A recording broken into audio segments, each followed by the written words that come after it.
willnisley.com. Will Nisley.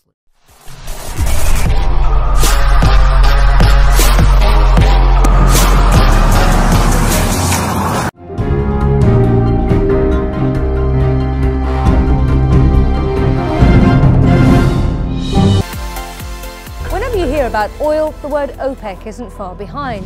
OPEC stands for the Organization of Petroleum Exporting Countries.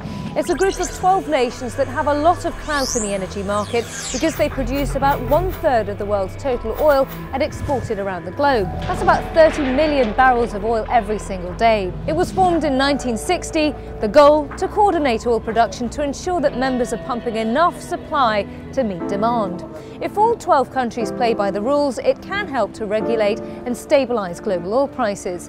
But there are also plenty of major oil-producing nations that are not part of the OPEC club, including the United States, Canada, Mexico and Russia.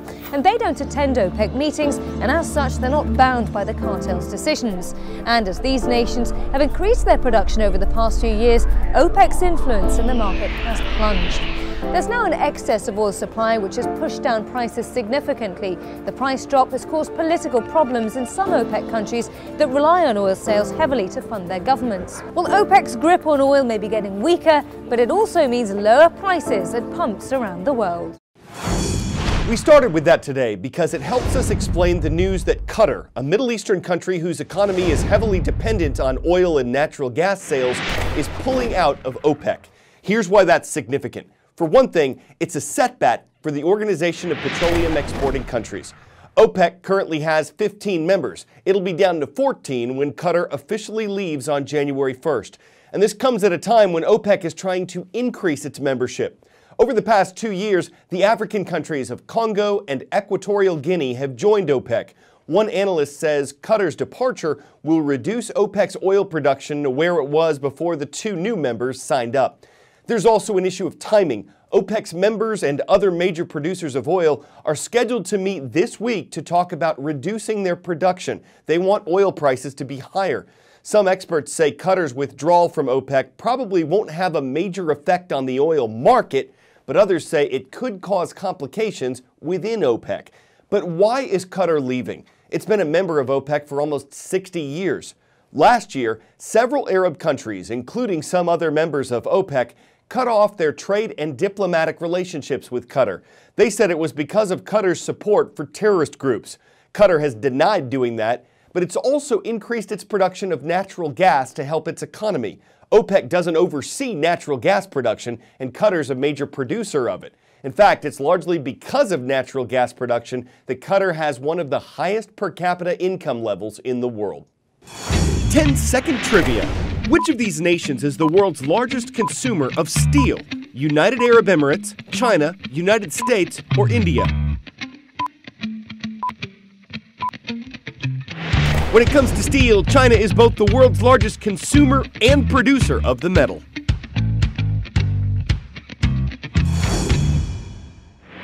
That's one of the materials that have been impacted by a trade war between the United States and China, but now the two countries have called a sort of trade truce. On the sidelines of this year's G20 summit in Argentina, we reported on that last Friday, U.S. President Donald Trump and Chinese President Xi Jinping met for dinner. Afterward, they said they'd had success in negotiating a stop, at least a temporary one, to the back-and-forth tariffs or taxes that the two countries have placed on imports of one another's goods. Materials worth hundreds of billions of dollars have been subject to additional taxes, and some analysts say this has contributed to a noticeable slowdown in China's economic growth. The tariffs that are currently in place will stay there. What the truce means is that no new ones will be enacted while China and the U.S. take some time to try to iron out their differences. Some ongoing complaints of American businesses are that China has made it difficult for U.S. companies to compete there, and that China has allegedly stolen American intellectual property, copyrighted works, trademarks, patents on creative material. Analysts say the truce will bring China to the bargaining table to discuss these issues. The White House says the goal is to have an agreement within 90 days. Chinese media didn't mention a deadline, but said China's aiming for a concrete deal that's a win-win. On average, the U.S. admits more than 1 million legal immigrants every year. Florence Phillips is the 87-year-old daughter of two Jewish parents who fled Europe before the Holocaust.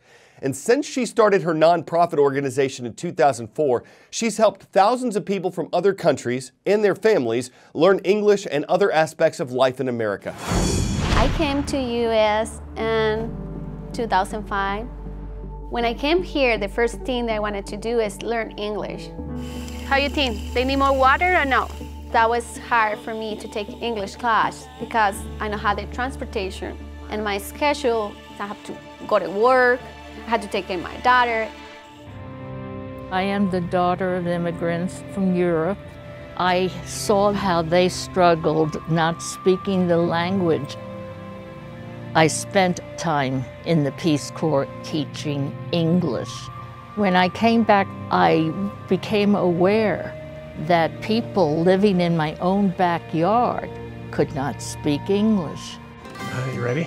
Yep, I'm ready. All right, we're going to do some reading.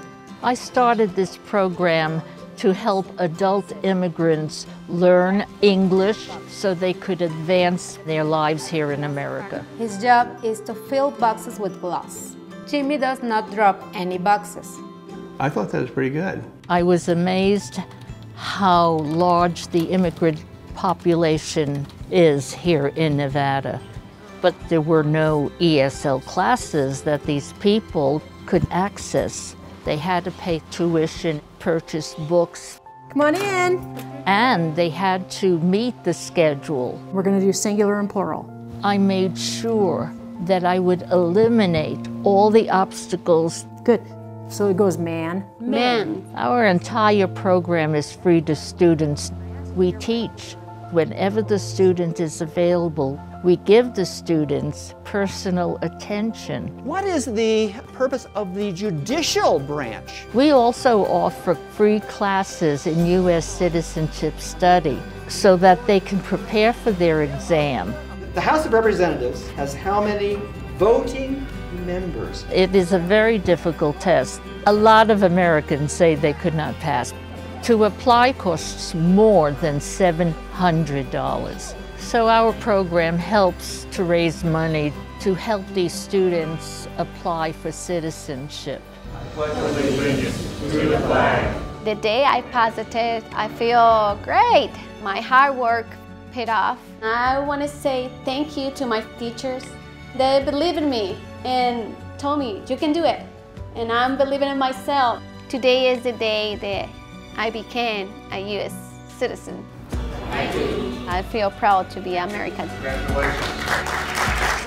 We are giving them the key to unlock all doors and the opportunity to have that American dream. I see the pride when they say, I am an American.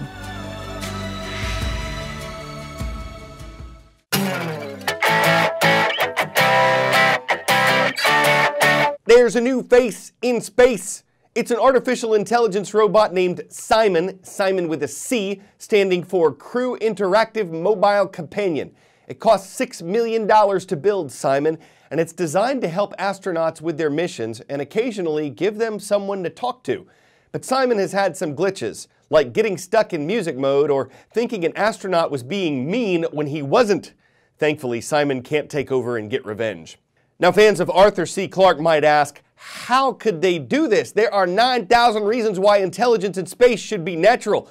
Thankfully, the ISS robot doesn't control the station. That could cement his status as a dangerous space odyssey. I'm Carl Azouz, happy to be on solid ground, and we hope you'll join us again tomorrow.